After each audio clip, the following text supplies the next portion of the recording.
Let's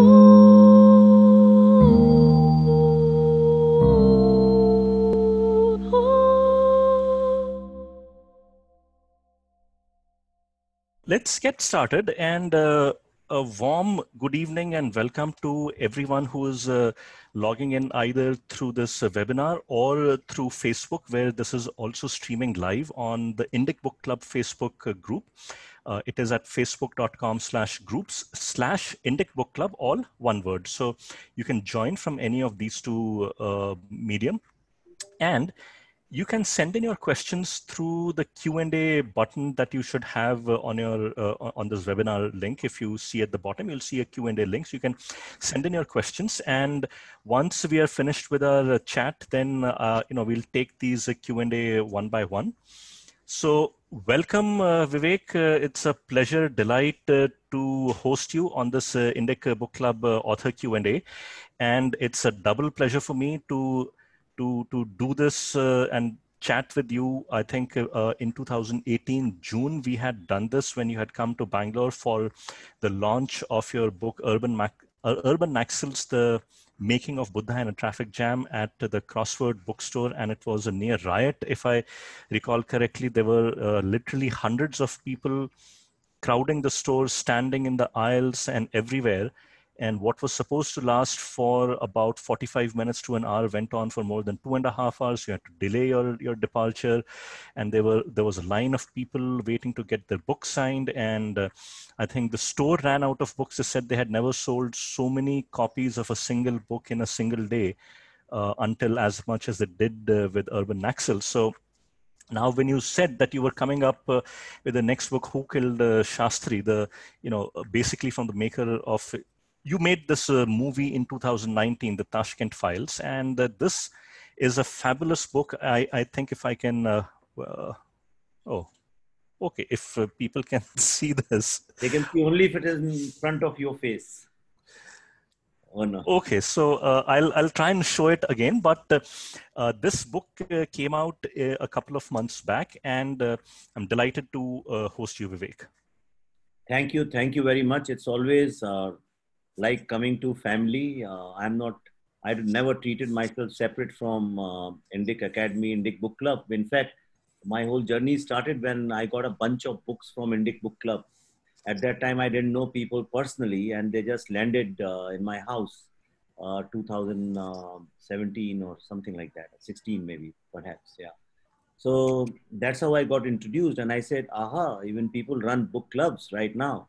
And then I got to meet wonderful people, thanks to Hari especially. In fact, see, a lot of people talk about success, and if I was a 35, 40-year-old young boy, I would have said, aha, yes, I got this success. But now I'm at a stage in life where I have understood the real meaning of success. See, success is never independent. Success is never of a person. Anybody who thinks it's of a person is absolutely wrong. And this world has been celebrating people. People are just medium. There are lots of permutations and combinations, lots of associations, collaborations, things which work together to make something happen, to make something successful. So I think it was victory of an idea. And I would like to break it down into 2-3 ideas. It wasn't just one idea. If people think Urban Naxals was an idea, no, it wasn't an idea. I think the first idea was that I decided to treat it not like a film, Buddha in a traffic jam. And I decided to treat it just like an idea and take it to schools and universities and colleges, And I knew there was resistance, and we fought it.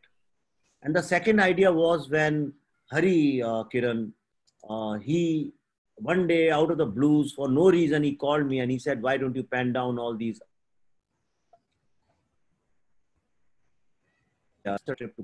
and very hesitantly, I went there thinking this guy is wasting his money and time and everything.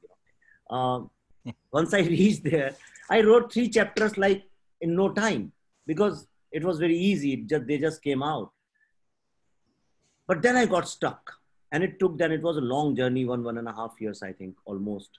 And that time I was traveling a lot in India, And as I kept traveling and traveling and meeting people, that's why you see the book started in a different fashion, and slowly you see Urban Excels turns around and becomes more like travelogue plus meeting people plus in my conversation. Correct.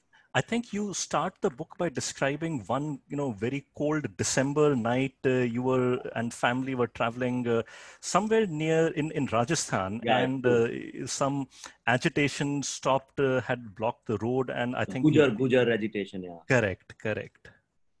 And we lost. And so then that idea merged with Hari's idea. And then when it came to launch the book, I think it was lots of minds put together. I remember Hari got some 8 or 10 people, maybe more in Delhi, I still remember, to have a meeting what to do with this book, how to go about it. And by that time, I think the major publishing houses had made some excuses or the other. And everybody sat down, and I think it was very collaborative work. Everybody collectively from Indic Academy. I remember from Delhi representatives and Dimple, and there were lots of people. And everybody put in their ideas. Later on, I again met these people, and slowly it started getting formalized how to go about it. And then Hari and I, we somehow figured out, okay, if we go to, I was planning to go to US. I said, if I club these two things, and a whole lot of things happened. And we traveled city by city by city because we had no other way of doing things. At that time, Garuda, uh, even now, I don't know, they had no distribution in bookshops, and they were new. They didn't even know how to market the book, and they left it to us. So I think it was a success of Indic Academy, Indic Book Club, whatever. I don't even know the distinction between so many Indic branches. For me, it's just Indica. That's it. So between them and my foundation, I am Buddha Foundation, a team of 3, 4 very young people who coordinated everything for me. So I think that's how the success, and above everything else, I think it was the success of an idea. And the idea was that all this thing was happening in India for a long time. The leftist domination of culture and education, and how middle class, non-English speaking, non-convent educated young boys and girls had to face this problem in India. They connected somehow, and the youth of India, they suddenly pushed the book. And that's why if you see, even in Bangalore when we came, I know it was sort of a stampede, and it was full of young boys and girls. It was mostly young boys and girls. So they owned the book and they made it successful. So I would say it was a collective success, not just one. You can't pinpoint that this is where the success is. Correct, correct. A lot of things came together to make that book a success. And so therefore, when you came up with the Tashkent Files, which is a movie that in a fictionalized setting seeks to put out a lot of facts that have been there, and they've been available basically to everyone for more than 54 years. When Lal Bahadur Shastri, as second prime minister, had gone to Tashkent, he had signed the peace accord on the 10th of January 1966, and that very night, in the early hours of 11th of January, he died. And you talk about that the idea for this movie was with you for a long, long time. It was not like you woke up one morning and you decided to make a movie. And you talk about the kind of struggles you had to face to get even basic information out from the government, from the archives about the circumstances of his death. So I'm surprised with the RTI now for so many years, with the event, with the with his death having taken place so many years back. How is it that there is no information that you had found it so difficult to find information?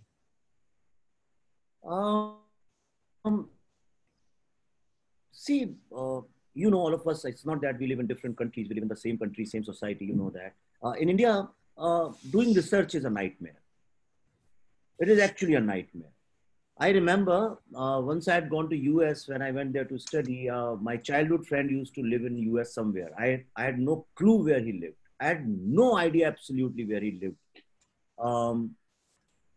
So I just called, that time operator used to be there. So I just called the operator and I said, I had a childhood friend and I haven't seen him in 10, 15 years and he lives somewhere in US. And I gave the name, that's all. You won't believe it, after a couple of months, I could locate him. He used to live Wow. in Adirondack Mountains up north, on the eastern coast. And I actually visited him. I went to his house. I had to take a bus and all those things. And he was living there at that time illegally, hiding in some motel, running from motel, and doing his engineering. Now today in India, if you are driving and if you don't know anybody and if you have to find the address of a house, it's a nightmare. You can't reach there. It's almost impossible. So we somehow have not cataloged things. We have not archived things, and if you have to deal with the government, then it's a very big nightmare. I mean, I think people should visit National Archive. They have everything. They have millions and millions of files. But the problem is attitude. The kind of researchers who go there are not investigative researchers. The researchers who go there are just these PhD students and people like that who just have to go and copy things and fill pages, and write some dissertation or some kind of a thesis, but they are not investigators. In fact, I was talking to their director and you won't believe me. He said, what are you doing? I said, I'm just doing what Sastry is this thing. I don't know if I've written or not. I personally, when I met him. And I said, I'm doing investigation. He said, are you a journalist? I said, yeah, sort of, you can call it, I'm a filmmaker. He said, but what are you doing here? I've never seen any journalist coming here. And if you go to the archives in US or in any advanced country in the world, it's full of journalists. Correct. Even the students of journalism, they do that. So it was a nightmare. RTI, let me tell you honestly, I've done it for this Tashkent files, and I'm doing it a lot for the Kashmir files also. But now for the Kashmir files, and I want to confess, I'm not doing it thinking that I'll get some information, because I definitely won't get information. I'm just doing it as a formality so that later on nobody questions my seriousness about the project. And at least I have on record that I've filed so many RTIs and nobody has replied even once. Or they reply, they do. What they do is they direct you, go to archives, go here, go there. They try to avoid. Tell me one thing, RTI has been for so many years. Have you ever seen anything worthwhile coming? Have you seen anything getting exposed? We had so many scams, so many issues. You never get information. Somehow, I think our system, the political bureaucratic system, has figured out a way even to survive the spotlight that RTI was supposed to shed on the inner workings of government. I think they have found a way to manage even that, which is a tragedy of sorts. So when you decided to write this book, was it a conscious thought that, I'm making this movie, once this movie comes out, I want to document the journey of the movie? Or it came as an afterthought once the movie had come out and it became such a, unexpected commercial success? You want me to give you a very honest answer? It might bring some inside details, which I have never spoken about. Don't want to. Sure. Please But, go ahead. I'll tell you how it happened, even before we started making the film, I had umpteen of research, lots of research. And that is the time when with Garuda, Sankrant had met me, and he actually few times he met me and he said, so what are you doing about it? I said, what will I do with this research? I'll perhaps put it in a book form and I should do it so that people know. And he was supposed to do this book. I first offered it to him. He do that, and he committed to do it. But then I don't know. I felt that after doing Urban Excels and creating this, they should have at least appreciated and given some kind of a token remuneration, saying, or advance, whatever, even 11 rupees, saying that yes, we acknowledge, because it takes a lot of effort to write a book like this. It's not fiction that I sit and write fiction. Even fiction is, I don't want to undermine it. It's a great work. But here, it's more than just writing a book, because you need help, you need people, you need documentation. It's a tough job. And then convert the complex research, everything into very simple thing. People are not understanding what I'm doing. If somebody asks me, what's your contribution to this narrative? I would say I'm taking very, very complex engineering and I'm making it so simple that even a housewife can handle that machine. So it's very user-friendly stuff I'm writing. And I'm deliberately writing that simple sentences. I always, if there's a word which is long and it's difficult, I go to thesaurus and I just find the simplest possible, and then I bring that, introduce. That's just a lot of work. But then I realized that um, I somehow felt that it wasn't valued. And last minute, it came last minute. By the time I had put a lot of effort together. And that's when Bloomsbury contacted me. I don't know how they got the information, what they knew. And they contacted me and they said, if you're doing something like this, we are here, we'll help you and all those kind of things. You know. So I called Sankrant and I told him this is happening. I definitely, if we have created this publishing house together, so I think we should do it. But then they didn't know how to go about it professionally. That's it. And that's how the Bloomsbury came into picture. And then I put the whole thing together and they were flexible. I told them I'll finish the film and then I'll start writing. Even after that, I took a lot of time. So that's how Bloomsbury came into picture. And this was far, I mean, much before even Delhi riots, people knew that D for Delhi. You know. Since we are on that topic, I have to, I was thinking of asking you this later, but since we have, we have broached this subject, I'll ask you. Now, I did some looking up into, and I wrote one article also that, if you look at some of the major publishers in India, and Bloomsbury is one of them. And if you look at some of the books that have come out in the last 2.5 years, what has been their general slant? And fact of the matter is I found Bloomsbury to be the publisher that has published the most books with a sympathetic right-wing narrative, if I may call it that. They have their other, left voices also, but they have given the most space to right-wing authors.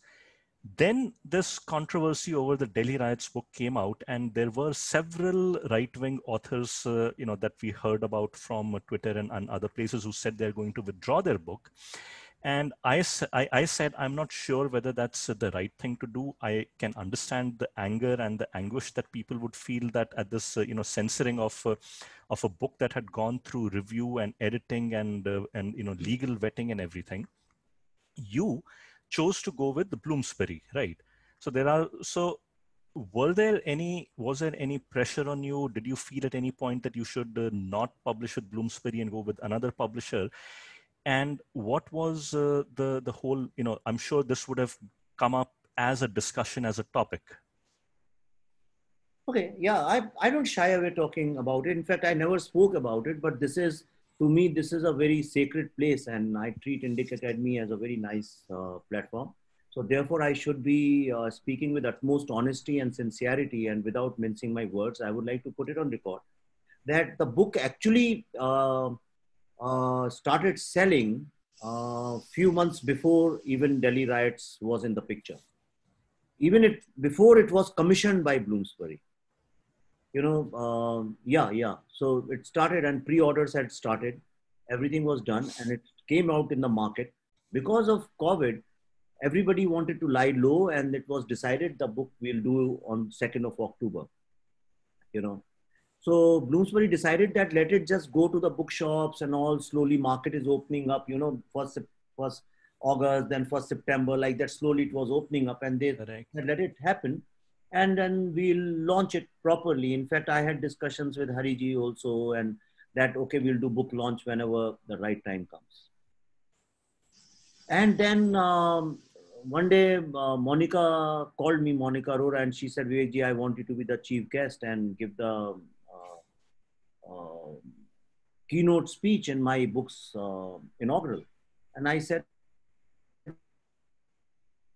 okay, I had no problems. So I was part to that. And as it was happening, I think when the function was going on, she got a letter from Bloomsbury that they are withdrawing, right? And when I figured out why, of course, they gave the excuse that they used their logo without even informing them, which is truth also. And you won't believe it. It's on records. I'm not saying it. I actually tried my best to, uh, sort this out. I fought with Bloomsbury, with their managing director. I wrote to their the main guy in London. I wrote him a couple of letters and I sent him a memo. I sent him a WhatsApp message. I did lot of stuff. I'm not just a Twitter activist. A lot of people don't know. I actually put in a lot of groundwork. I actually put in, like you do or everybody does. So I tried everything, my best to put it together. I spoke to Monica ji. Then slowly she was advised, she agreed to speak to them, and they were willing to do something about it. She agreed with me. She officially agreed with me on WhatsApp and on call. But then next morning she called me that, Vivek, sorry, and we fixed a Zoom meeting. We created a link and everything. But last minute she said, I've been advised by people not to do this. And just few minutes after that, then Garula announced a book, and then rest you know that. Now, I don't know how can you withdraw a book which has already been sold and people have bought it. What do I do? If I withdraw it, where do I go? What do I do? I have no clue. I have no idea. I don't know how I can do that. Yes, I can do posturing on social media saying that, like a lot of people announced whose books were never published. They said, we are withdrawing. Withdrawing what? You don't even have a contract with Bloomsbury. What are you withdrawing? Just because you met somebody and they said, okay, when you write the book after 3 years or 5 years, then we will publish it. And you are saying I'm withdrawing. So there were a lot of posturing was going on. You know how Twitter functions. All these people, honestly, let me use this word, were bullshitting. Everybody was just doing 240 word stuff. On my 10-minute debate for 1.5 weeks, I ran focused campaign against people who actually blocked this book. William Dalrymple. I ran against all these people, Atish Tasir. These are lying on YouTube. I did with various people. I invited Abhijit Ayyar Mitra, Anand Ranganathan. I got all these people together. I did so many Zoom meetings. Abhijit Mazumdar, Sanjeev Sanyal's wife. I got her, some Smita and everybody. And I spoke. I said, it's time for us to fight collectively. But the problem, today, Abhinav, it's a real problem and it bothers me a lot, which is that we don't want to put any work. We don't want to sacrifice anything. We don't want to come out of our comfort zone. We don't want to fight. We don't want to piss off anybody. We just want to fight against one invisible enemy, a hypothetical enemy, and just blah, blah, blah. Yesterday, some boy wrote that I went to Oxford store and they are not selling Delhi riot books and I am boycotting Oxford stores. Somebody then wrote under his tweet, somebody told him he had taken a picture, and if you put these kind of things, then 100 people would have gone and thrown stones at Oxford stores for no reason. Somebody wrote to him, hey, Garula Prakashan doesn't sell in bookshops. So forget Oxford, you won't even get the shop next to Garula's office. Now, the problem is people don't know anything, they are misinformed. So as far as the book Delhi Riots, it came it came later on.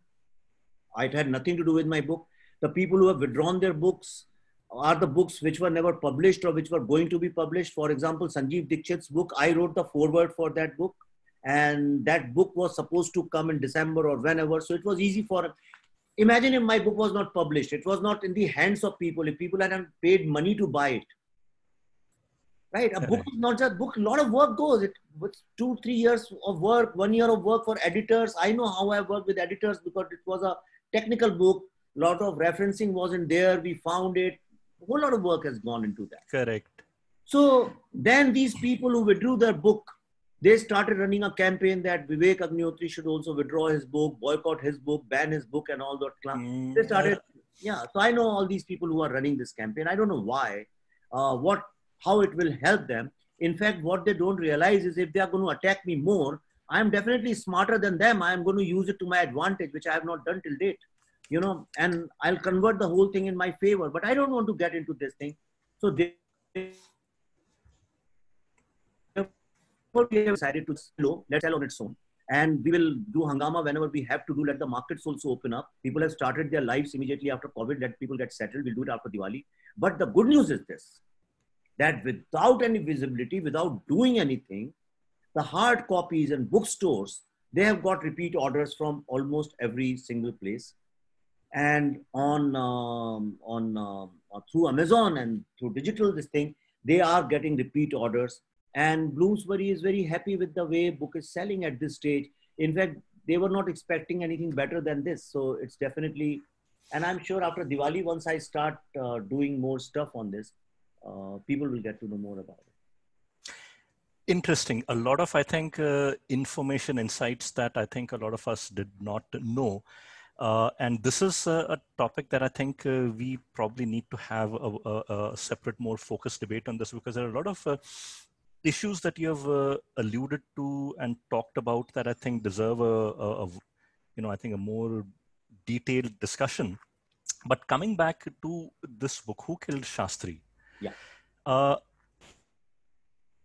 I find it most unbelievable that a prime minister dies in a foreign country. His wife, she cries that her husband has been murdered. The wife of the prime minister is saying that conduct an autopsy, conduct an investigation.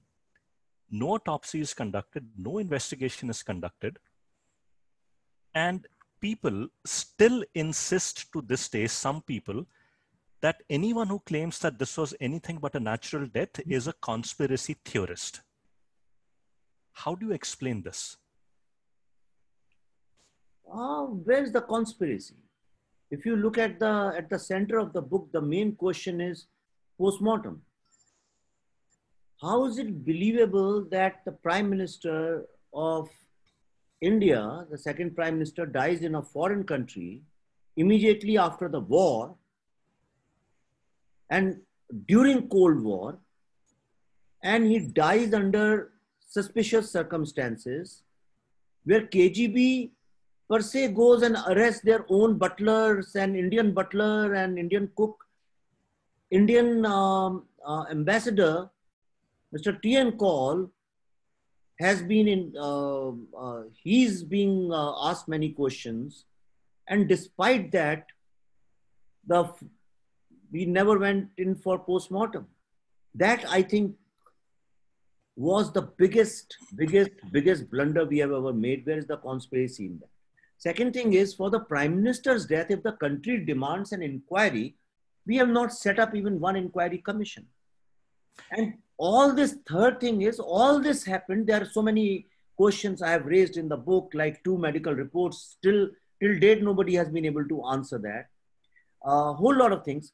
But the problem is, all this was happening when the Prime Minister's office was getting bribes in rubles, when the ministers, journalists, intelligence people, they were all on the payroll of KGB.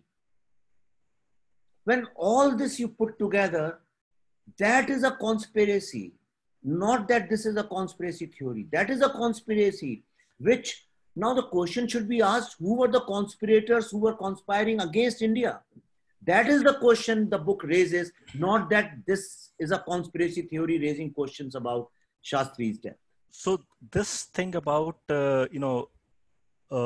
Indian politicians, journalists, media houses, bureaucrats being on the payroll, this is something that you write about in the latter part of your book. And I think you quote two Soviet defectors. One of them was Yuri Bezmenov, if I remember, and the other one was the Mitrokin archives. And these are literally tens of thousands of pages that were taken out of the KGB's archives themselves. They were then translated, transcribed, and published in books. And there are, I think, basically you say that, or maybe it's a chapter in the book that says entire India was for sale. Yeah. And when the Mitrokin archives were published, I think about more than 15 or 20 years back, I don't remember when, apart from a couple of headlines in a few newspapers, it did not arouse any other interest or outrage or investigations from anyone. It was allowed to die a quiet death. So the question now arises is that in 1970, I believe there were several parliamentary discussions around Shastri's death. And Swaran Singh, a minister in the Mrs. Indira Gandhi cabinet, answered questions, including one question, and this is something I wanted to talk a little bit about. This is beyond belief to me. So, according to eyewitness accounts, Shastri came over at about, I think, shortly after midnight, and he had to walk a fair distance. He knocks on the door of, I think, Dr. Chugh, his personal doctor. He says he's feeling uneasy. And they go back to the room and they find they can't detect a pulse. And shortly after, they give an intramuscular injection. And shortly after that, he's declared dead.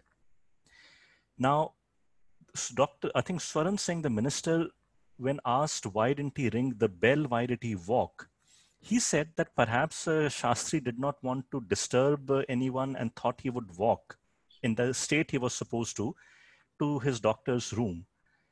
And it was, I think, the opposition leader, Raj Narayan, who later went on to defeat Mrs. Indira Gandhi, by a huge margin and all that. He asked these questions. How is it that we don't hear about these things? I hadn't heard of this till I read about this in your book. See, the problem is that, I don't know, do you know any journalist who goes through parliament records? All we record is that what Rahul Gandhi did, how he went and hugged Modi. We have become a theater now. It's like we believe in theatrics. That's all. And we have been a country of melodrama. So we have just picked up the melodramatic parts, but we don't want to go deep into it. I think you will find lots of insights. If somebody just goes through parliament discussions in last 70 years, you'll understand why this country is wherever it is right now. But we don't do that. Nobody, because parliament also conducts lots of serious discussions. It's not just 0 hour, and it's not just when Mr. Modi comes. And so we did that. We picked up all the parliament and there was no hype around it. They were lying quietly, and I won't give the source, but then I sourced it. It's very difficult to get it from parliament itself, unless and until, that is also again a complication. But I used a source and I got whatever I wanted. And when we were reading that, all this, I didn't, honestly, trust me, nobody, so many people have written about Sastri's thing. Nobody wrote about these two reports, about the signature thing, that the Russian report has different signatures, Indian report has different signatures. How is it possible that the death report, I picked it up from the parliament, and it was presented by nobody less than R.N. Singh, who was one of the veteran parliamentarians. Okay, Atal Bihari Vajpayee. These were, whatever you want to say, but these were very serious members of parliament. They were great parliamentarians. They did their homework. And unlike today that every Tom, Dick and Harry goes and shouts anything, at that time I have seen these people have very, very well supported arguments and all those kind of things. And very sadly, besides this, what the government of India filed in the parliament, there is no death report of Shastri, the medical report. There is none. Yeah.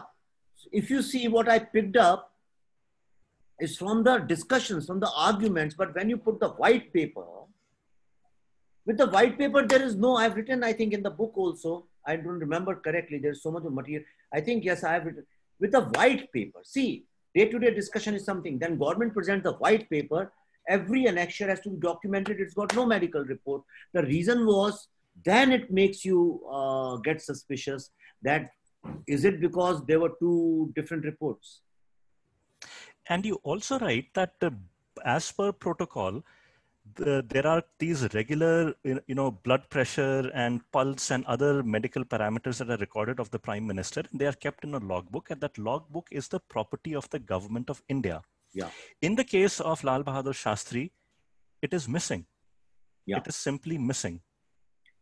If we have Pandit Jawaharlal Nehru's logbook, if we have Indira Gandhi's logbook, then how come we don't have Shastri's this thing? And people still want to insist anyone saying that this death was anything but natural is a conspiracy theorist. But be that as it may, I want to ask you, this is a fascinating thing. To the extent I want you to tell me as much as you can about this. In 1977, after the Janata Party came to power, there was still not an inquiry, but there was a parliamentary committee to which some people were called to provide testimony. Among them were two people who were there in the house when Lal Bahadur Shastri died at Tashkent. One was Dr. Chugh, his personal physician. The other one was his cook. I think it was Ramnath, if I'm not mistaken. Yeah. His personal assistant, yeah. Personal assistant, who was a cook who did not cook Shastri's last meal, by the way, which is another story all by in itself. The cook who cooked Shastri's last meal was the personal cook of the Indian ambassador to the Soviet Union, which is again very, very interesting, but we'll leave that for the moment. Yeah. So these two people were called to give testimony, and on the same day, you have Dr. Chugh who's coming in a car, and his car is rammed by a truck. And everyone except one child dies in that car accident. And mind you, 1977, Delhi was not such a crowded place that there were, lakhs and lakhs of vehicles on the roads.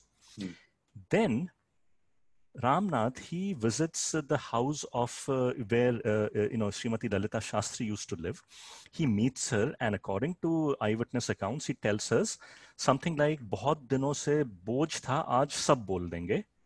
He steps out of the house in front of the late Prime Minister's where his widow lives, and a government bus runs him over. His legs are amputated, he loses his memory, and a few months later, he dies. When you first read and found this out, what was your reaction?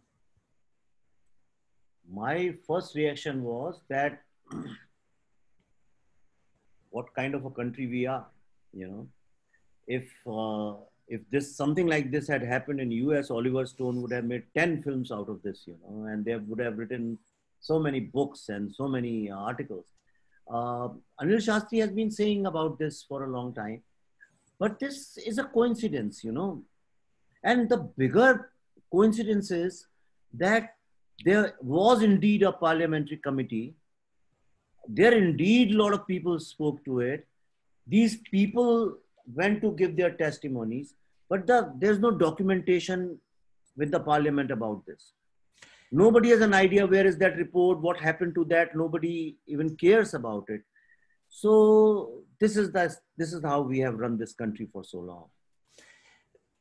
It reminds me of when the Janata Party came to power, it instituted a commission of inquiry to look into the excesses committed during the emergency. There was a Jain commission report, and for almost, 20 years, no one could find a copy of the report till someone managed to smuggle one copy out, photocopy it, and then how we know that 900-page report exists, and certain very distinguished personalities came in for very harsh criticism, and it was recommended that criminal action be instituted, but that's a different story.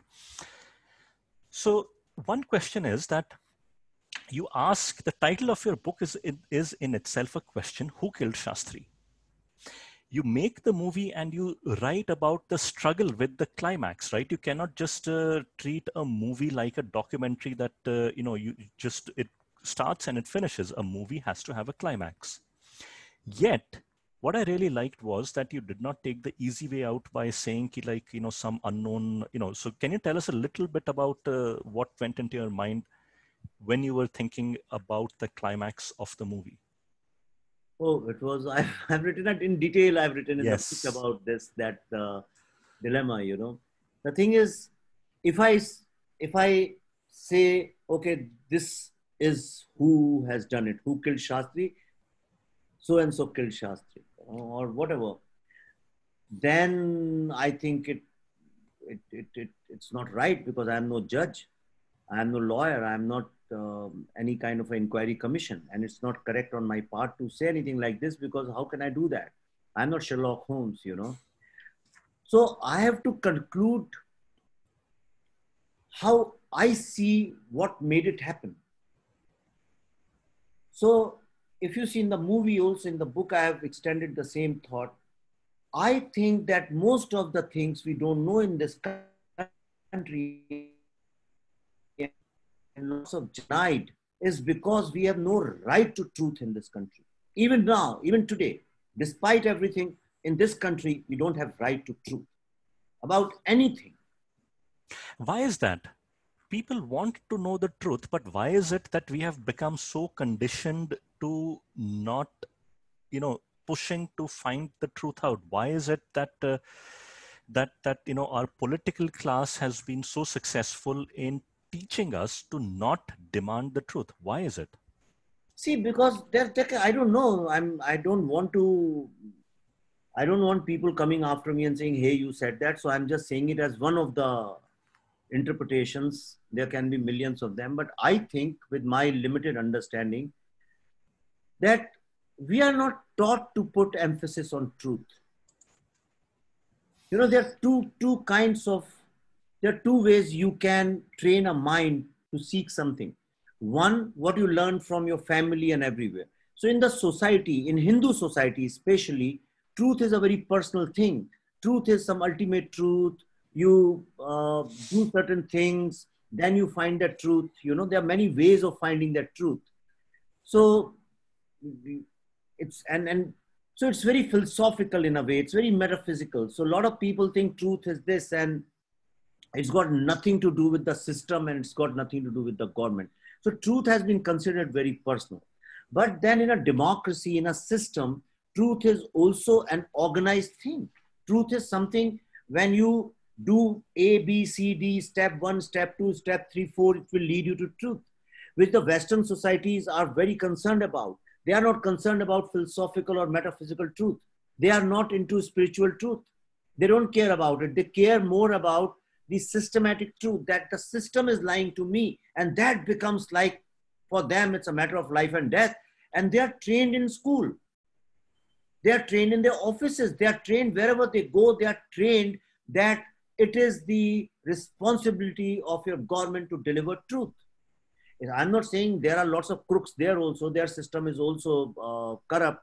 I'm not saying that all the times they deliver truth, but at least they know it is their fundamental right to demand truth.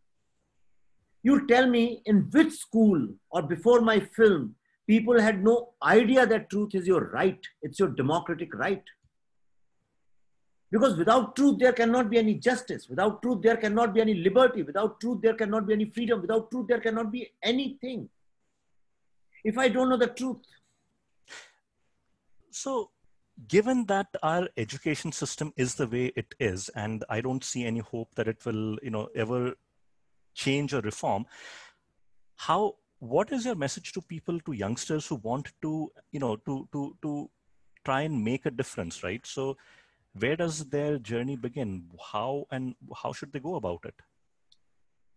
Okay. In a very utopian world, I would appeal to all school students and PTAs and parent teachers association to go on an indefinite strike and put the pressure on the government, unless you start teaching us the true history and the true things, and teach us about us, not about them, not about others. Teach us about us. I want to know where I have come from. My first concern should be, who am I? And see, this life is what? What is success? Success is your self-esteem. If you have 10 rupees in your pocket and you have great self-esteem, you'll walk like a successful person.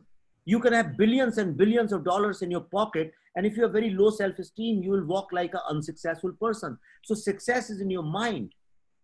A country becomes successful when you have collective success. When most of the people in the country feel they live in a successful place, if nothing else, this system gives me opportunity to be successful. But in India, you'll find majority of the people feel there is no opportunity to be successful because nobody recognizes my talent. Why is it so? Why we are creating people of low self-esteem? The reason we are creating people of low self-esteem is because they do not understand where they belong. The day they understand the wisdom, the knowledge, and the greatness of our own thinking, which is so unique to us. For example, yesterday I made a video. Okay, there is a concept which has no parallel in the world in any language. Okay, which is shunyata. Okay, people will call it in English, they will say nothingness. Okay, but nothingness or emptiness assumes that there's a bottle or there is a box. There were ought to be things inside that, and there are no things inside that. Nothingness also assumes that there is something ought to be there and there is nothing. You know, nothingness means you take out whatever is inside or things like that, you know. But Shunyata is not that. So the West has always believed in things. Without thing, there is no Western thinking. And we have believed in Shunyata, which has got nothing to do with the thing, like sky. You go and look for the sky. Where is the sky? There is no sky. There is absolutely no sky. And that's exactly what our great rishis and our scholars have been writing for so long. There is no sky. You are the sky. West believes sky is the limit. We believe, no, we are the sky. We are part of that Brahman. We are that sky. You know, Tattva Masi, Dawa. Now, these are great learnings and they're so simple. So what I'm saying is, and today quantum physics believes that things come out of nothing. Sorry, I just got in a tangent. But what I'm trying to say is the plurality, the inclusiveness, the liberalism, the adjustment, the tolerance, the, you know, sacrifice, these great concepts of India, nobody knows about it. Once they start knowing about it, the children, the great people we have had, the great literature we have had, how we created music, the science of music, the science of theaters, all these modern things, then they will feel proud of this country. Then they would have great self-esteem, and then we will become a successful country. I wait for that day when our schools will actually start talking about the Mahavakyas from our tradition and our culture. But I want to move to, you know, the third part of what I intended to, which is that I think you alluded somewhere to the Kashmir files. Now, obviously, I can assume where this is going. Tell us a little bit about it. Firstly, what is the Kashmir Files project? Because when you talk of Kashmir, you can talk of the situation in Kashmir in 1948 as it emerged. You can talk about the situation in Kashmir in January 1990, where, you know, lakhs of Kashmiri Hindu Pandits were thrown out, killed, massacred out of their homes of thousands of years. Or you can talk about the Kashmir of August 2019, when for the first time since independence, it was actually integrated into the Indian Union. What is your project about? Okay, so in fact, this whole journey started somewhere. I realized that after 1947, the entire country got partitioned. And slowly we started living our lives, and the partition was over.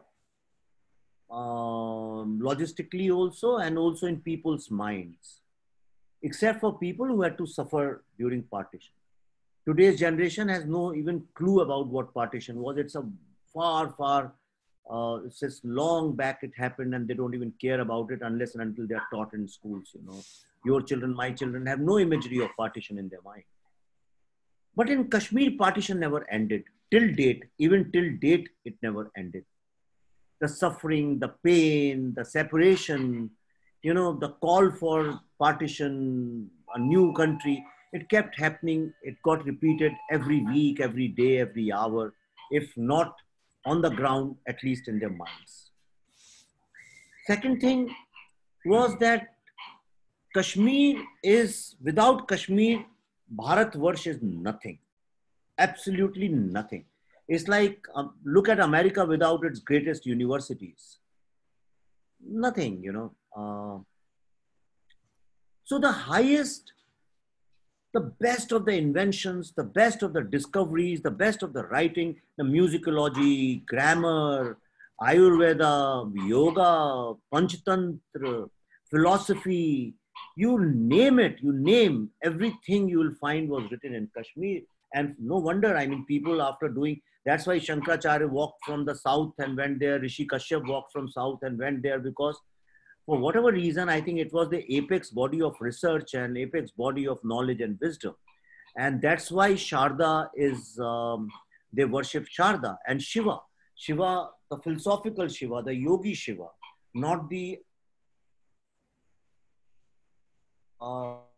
ritualist part of Shiva, you know, more academic part of Shiva they worship, and Sharda, which is Saraswati. So these are the two, one God and goddess they believe in, and the entire philosophy around it. So which means the best of the minds from India went there. And when I started researching, I realized that Kashmir indeed was the first Silicon Valley of the first millennia. It was the knowledge center of the world. That's why people came to invade and loot it. Nobody goes and invades and loots an empty village or a poor village. That's why they came. So they came primarily to loot the knowledge. And then when these people came, then they started converting them. They made 10 commandments they made for Kashmiri Hindus. It was 100% Hindu population. And they said, you can't put tilak, you can't ride a horse, you can't use a talwar, and you can't keep arms, and you can't lock your doors. There were 10 commandments. So they disarmed them, right? And then the exodus began. Yeah, in my book, in my film, you will see a lot of things, which the people don't know in this country at all. Even Kashmiris don't know what you'll see in my film. Kashmiri Pandits don't know so many things. So there were 7 exodus. But 7, yeah, so far. And the 7th, every time they went back, but the 7th time they couldn't.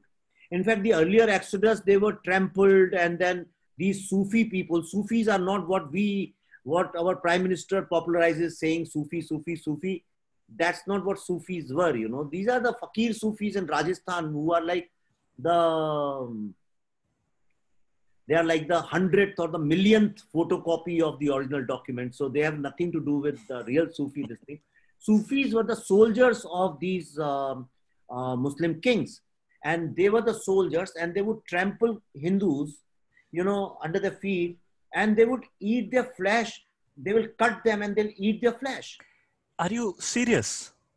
I mean, you go to Jammu and Kashmir library in Srinagar, pick up the book which is written by Araki's son, his father's biography.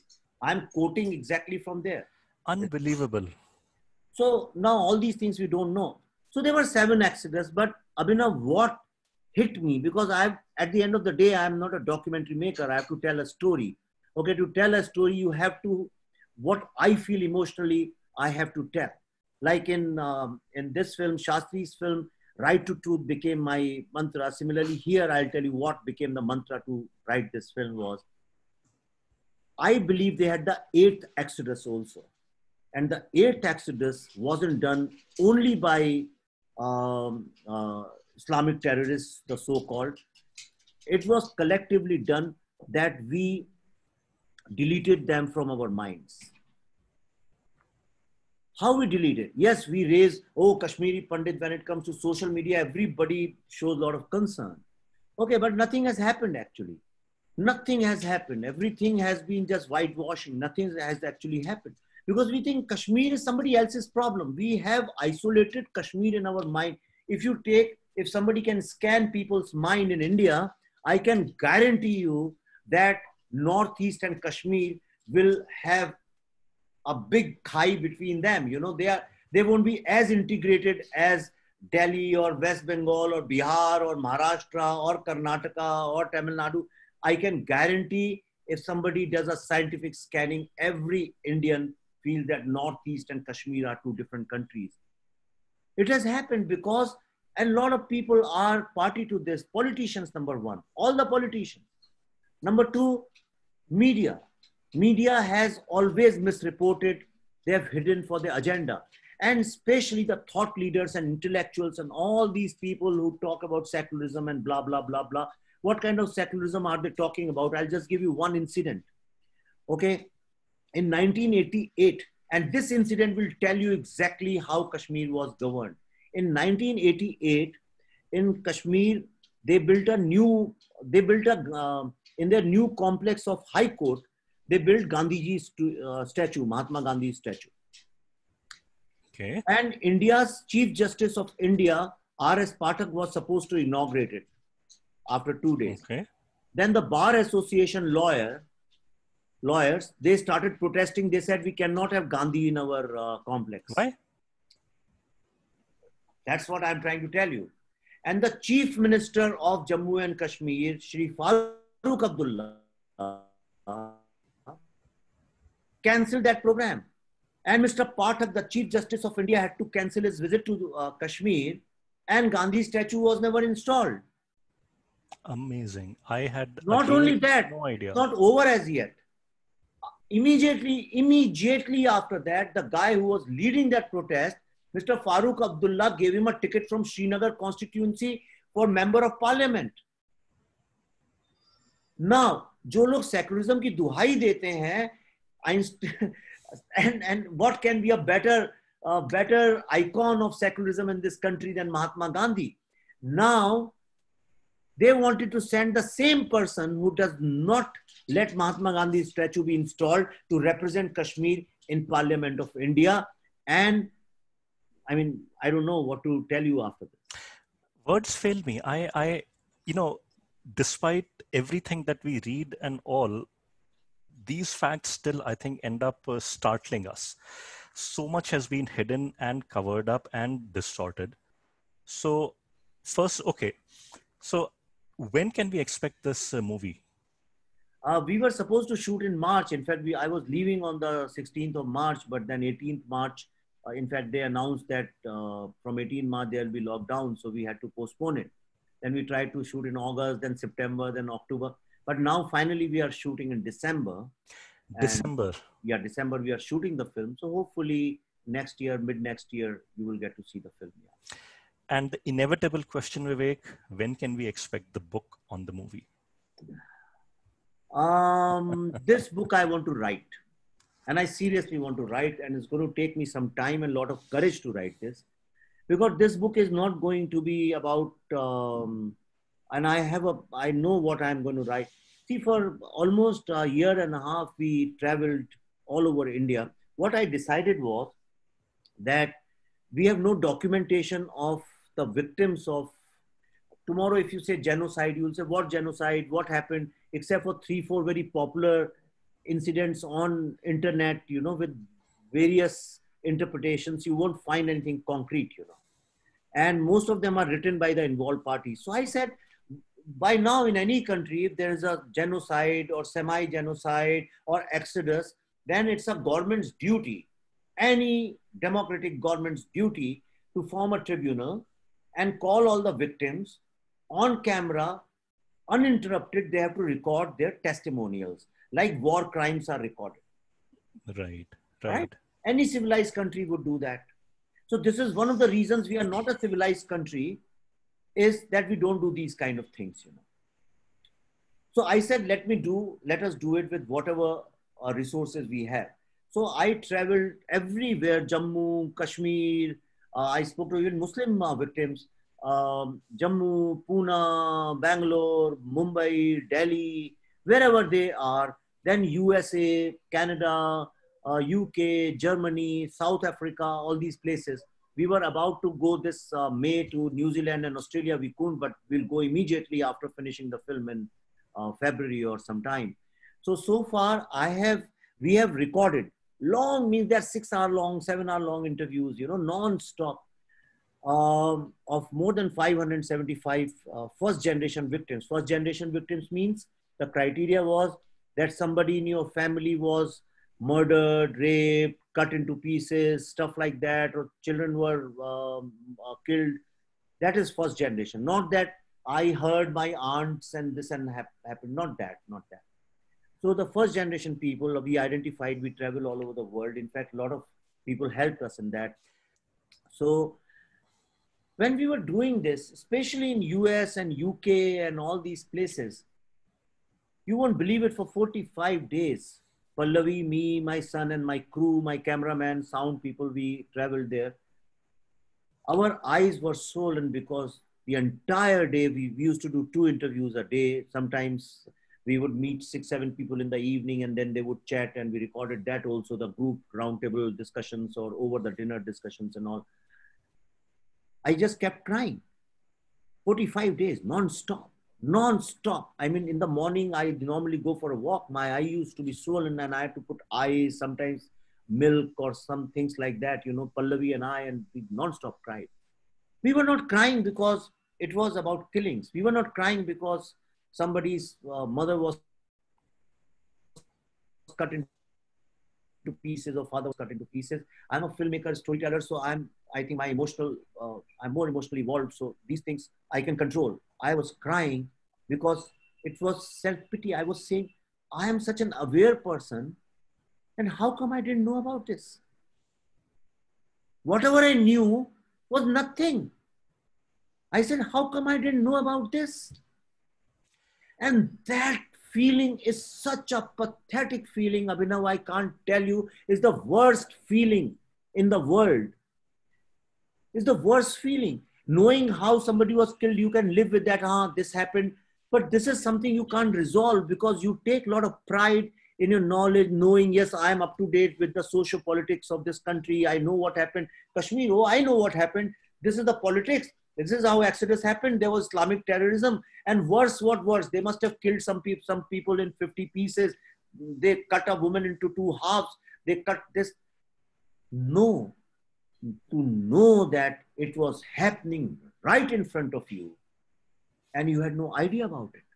This is so tragic because I am old enough to remember when the Exodus happened, and I remember reading in the newspapers, and it died out in a matter of a few months. This is January 1990. So if people don't remember, this is when the VP Singh government was in power, and people found it convenient to pin the blame on that government, forgetting that what had led to the situation. And then there was a period of political turmoil. Then the VP Singh government fell, the Chandrasekhar government came into power, and all of those things. But still, of all the accounts that I have browsed or read so far, unfortunately, many of them take a very, very slanted view on things that happened. So I personally am looking forward to both the movie and then when you get down to writing the book also.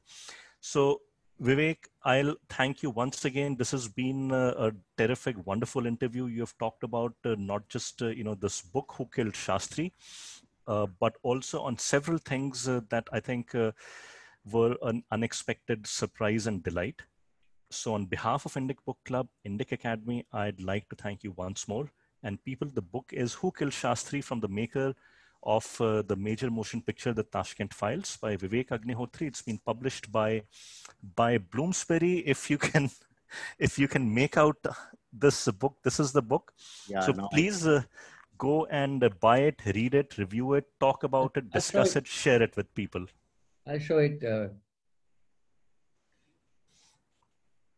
Can you see it? Yes. Yeah.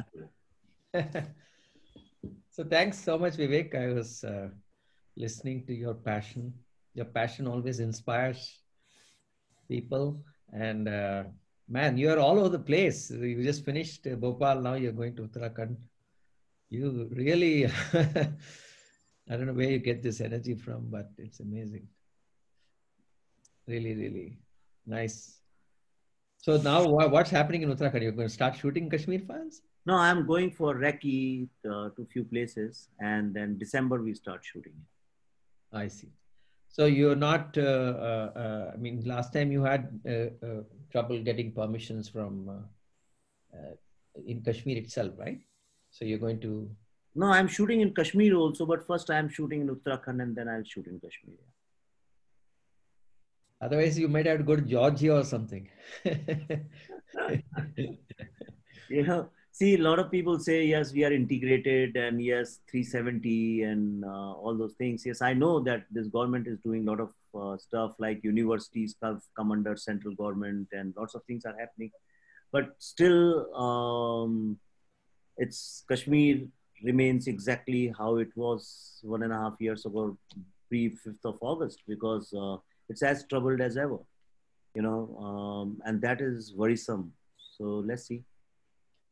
Yeah, I mean, now that people can go and buy land there, I think we need a lot of people from the other parts of India to settle down there, I guess. Yeah. That kind of integration has to happen. Yeah, it will change only when we actually go there and people start moving a lot in that. Right now, it's isolated, abandoned. So it has to integrate, and government can't integrate it. We, the citizens of India, will have to integrate it back into India.